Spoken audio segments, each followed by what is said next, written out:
model, make, color additions, contrast, everything, right? And then that determines how you edit it in Lightroom or in like post. And you prefer the Canon coloring over the Sony coloring? Sony is on a cooler, like flatter side. Canon's always been more saturated and warmer. So if you're doing people photos, it's nicer. It does help though when you're shooting concerts because the lighting is so wonky. Canon definitely got better with that over the years, but Sony's color rendition of lighting was more muted, so it wasn't blowing out a lot of the highlights. Yeah, I guess it's kind of like there's more playroom for you and that you have to post kind of thing. Whereas like with Canon, it's kind of like, I'm happy with how this looks. Yeah, most of the time.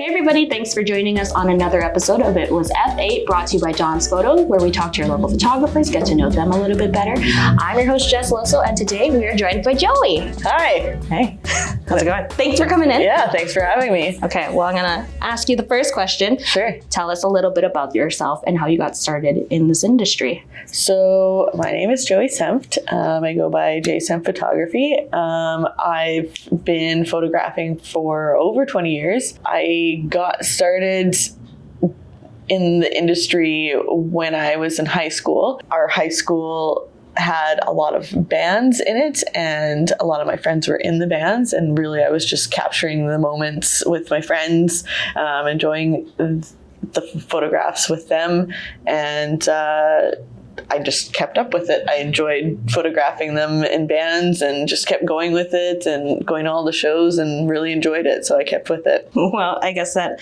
goes into the next question. What do you primarily shoot? So I believe photography is a hustle. So I don't primarily shoot anything. I'm pretty open to shooting almost everything, but I enjoy shooting concert photography mainly. What do you absolutely avoid shooting? I don't avoid anything because, again, it's a hustle, but toddlers are really difficult to photograph because they're either super defiant and will not do anything I say, or they're just really shy and they don't want to. Right. You got to do a lot of like bribing. Yeah, it takes some patience and time to really get a good photograph of a toddler if they're being difficult. Newborns are okay if they're sleeping, but toddlers, like you say smile, they say no. You say smile, they'll stick their tongue at you. Exactly. Very defiant. No. Everything is just like the opposite game for them. Exactly, yeah. You're a jack of all trades, but what's one area you'd love to delve into or get to do more of? I unfortunately got rid of my studio during COVID because I just couldn't afford it anymore. But I'd like to, now that I have a little bit more free time, I would like to get into more studio work if I am able to. I work with the Village Idiots, if you're familiar with them. I've heard of them, yeah. Yeah, so I was with them for 4 years. I'm still with them. We do a band live streaming with bands every Wednesday, or we did before COVID, but we were doing it out of the Roslyn apartments, and unfortunately they just left their apartment, so now we don't have a place to do that. So they are looking at getting a studio to do for live streaming and music videos and photography studio, which would be excellent. Well, again, opportunities are popping up more. They're not as sparse as they were, a year ago. So that's true. Right? How did the pandemic impact like your workflow and being able to take photos? Well, because I mostly shoot concerts or enjoy shooting concerts, that went straight down the tubes because there aren't any. Yeah. Luckily this year, at least we have patios for the summer, so there's lots of music on the patios and everything, but venues are still struggling and not really doing the full capacity, and people are masked and not allowed to dance and not allowed to be in the pit. So like it's Footloose. Yeah, just saw some video from a concert Combat Kid was playing at a stadium, and all the people were in the seats and they were like really far in the stadium, and he had to like run out really far to get even close to any of the audience, and had to play like the whole stadium, and it looked super, super weird.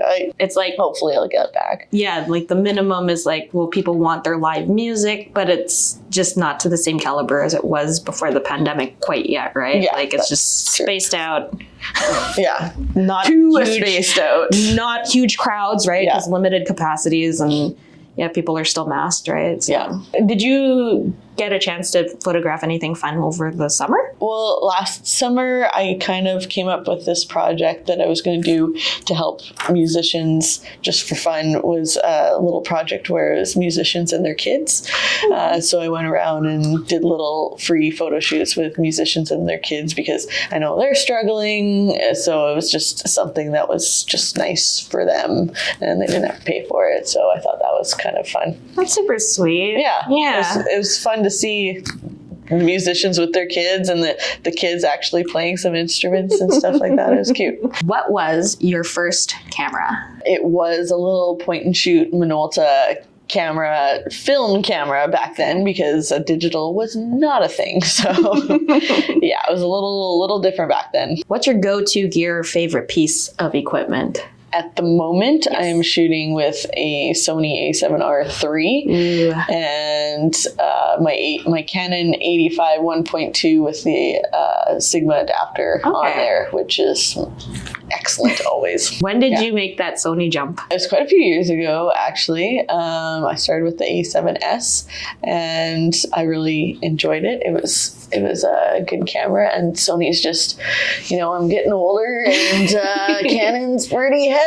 So I switched to Sony because it's a mirrorless camera, and helps my elbows, a right? little bit. Yeah, I have bad elbows, tennis elbow or whatever. Yeah. Yeah, so trying to lift anything was just impossible. So switching to mirrorless helped a lot. But how are you liking mirrorless? Was it a good decision to just... I love mirrorless. When I go back to, I still have my Canon 5D Mark III. Yeah. But when I go back to Canon, because the mirrorless camera has the live view in the viewfinder, and going back there, it takes me a second. Right? That's the one thing that I'm a little hesitant about. Not to say that I won't jump ship eventually, but it's just not having that optical viewfinder is strange. Yeah, it takes you a second. I'm like, okay, exposure. And that's the nice thing too, is that you can see the exposure changing in the EVF, but the trade-off is like, your battery life is a little bit different and things like that. The Sony's actually pretty, like the A7R III has a good battery life. And that's why I'm like, I know, like, I've already put it on that pedestal. I'm like, I don't want to go with any other brand if I'm going mirrorless. Sony really, like... They nailed it. They did. And it was kind of funny because when I started, I shot with an A100. That was their first DSLR body. They had just picked up like Minolta stuff. That was actually my first SLR Sony camera. Which one did you have? Won it. Sony was doing this competition where you took out the Sony just for a trial run or whatever, and you did photographs with it. And then there was going to be a judge who ended up being Dan Harper, judging your photographs. So it was all anonymous, and he picked my photograph as the winner, and I got a free Sony Alpha camera, which was pretty sweet. And again, it served its purpose, right? Yeah. Like it was decent. Like, I mean, it was a workhorse. Yeah, it was. It was good. I liked it. Do you have a dream piece of equipment? I have a lot of the equipment that I need, so I wouldn't say I have anything that I really need or want, but it would be nice to switch to Sony completely. I just can't afford it. So most of my lenses are Canon lenses with the adapter for my Sony. So if I could switch, ideally, I would like to switch all to Sony. What's your favorite place to capture or to enjoy? Punk rock concerts. They have the most energy and the most feelings in one place, and it's awesome. What's your favorite photo and why? and it could be of yours or another photographer. I took a photo. It was a long time ago at the Royal Albert Arms. It was just a picture of, they have this iconic pole that has everybody's stickers on it. I got a great shot of it. It's my absolute favorite. Everybody buys that one all the time, but it's a historical piece of Winnipeg music. So for me, that's my favorite photo because it's just part of history. And the Albert did close and they're renovating, so they did get rid of the stickers off the pole. He did keep them. They're all on boards, but it's not the same. It's significant enough for people to know, like to be able to reference, like, this is what it looked like, this is where I was at that time and place with myself at that day. It's an iconic venue. Like Green Day's played it. Like tons of bands started out. Did you have a favorite concert there? There was a lot of good ones. I can't say I have a favorite, but there was a lot of really, really good ones because it's just a huge pit. It's always disgusting. It's just a really big like dive bar. It was a lot of fun back in the day. Have you covered a concert that's your absolute favorite? Right before the pandemic, Alexis on Fire, I shot at the MTS Center. That was pretty awesome. I really enjoyed that concert. It was a good one. I don't know. I've been very lucky to get to shoot a lot of concerts. Like I've shot Folk Fest a million times. I've shot tons of different festivals and everything. And I've got to shoot a lot of bands that I really, really love. Can you ballpark how many concerts you've covered over the years? Not even going to attempt that. 20 years of photographing concerts, not even going to try. What is your ultimate photography goal? I've already done a lot of amazing shoots and have had a lot of amazing opportunities. Like I've had photos on billboards in Toronto, like bus shelters, books. So I can't really say I have anything that I really need to do, but I would love to do a world tour concert with a band or get to photograph Foo Fighters. And I was just going to say, is there a specific band that you would want to cover? Foo Fighters, always Foo Fighters. I don't know why. I just think they put on an amazing show. Dave Grohl is just a genius, so I just want to photograph him. We're going to speak it into existence for you. Joey is going to cover the Foo Fighters. Yes, please. What's your craziest story related to photography? My camera got stolen after a concert that I was shooting for the first time at the Garrick as their official photographers or house photographer, and we all went to party at the Albert afterwards with the bands that were there. Because I was all friends with them, and we stayed quite late and the venue was closed, but somebody snuck in through the back door and picked up my gear and walked off with it. It was a lot of gear. It really sucked. I was freaking out. There was a bunch of articles in the paper. There was stuff all over Facebook, but I got super lucky and the person tried to sell it at a thrift shop.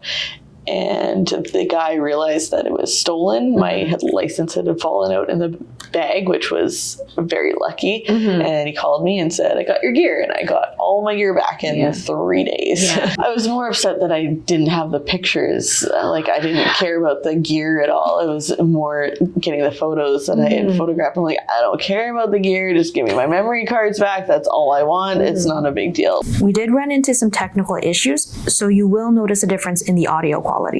What is a piece of advice that you would give to those looking to get into photography? Don't be afraid to shoot everything and figure out what you like and what your thing is, because everybody has a different eye for different things. So you never know what you're gonna love in the end. And also talk to as many people as you can, because it's all about who you know. So this is catchphrase. Okay. Oh, I'm gonna take this one. So we're both gonna do 2 each, but basically it's like a word or a phrase, and I only have like 1 word that I can use to describe it. Okay. And then you're gonna do yours. Okay. Okay. So wide. Lens. Landscape. Panoramic. Panorama. Customer. Client? Yes. Oh. Easy. Color. Contrast. U. Saturation. Yeah. Mirrorless. System? Sensor. Mirrorless sensor. Is it the... Oh my god. This is a hard one. Size. 2/3. I don't know. Yeah, keep going. 2/3. 4/3. 1.6 crop. Thick film. Oh, 35 millimeter. No? A different type. 35 APS. C APS. Medium.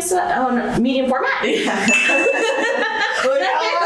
I Seconds. don't know. Time frame. Time lapse. Shutter speed. Long exposure. That's exactly it. Great card. White balance? Yeah! We're photographers. We know what we're talking about. Okay, this is the last one. Okay. That is a cup of photography puns. So you can pick your photography pun, and you're going to read it with all your conviction and look straight into the camera. Okay. So we end the segment. I shoot people, and sometimes I cut off their heads. That's a good one. That's a good one. I like that one. Thanks for joining us. Yeah, no problem. Yeah. And everybody home, thanks for joining us. And until F8 brings us back together, we'll see you next time.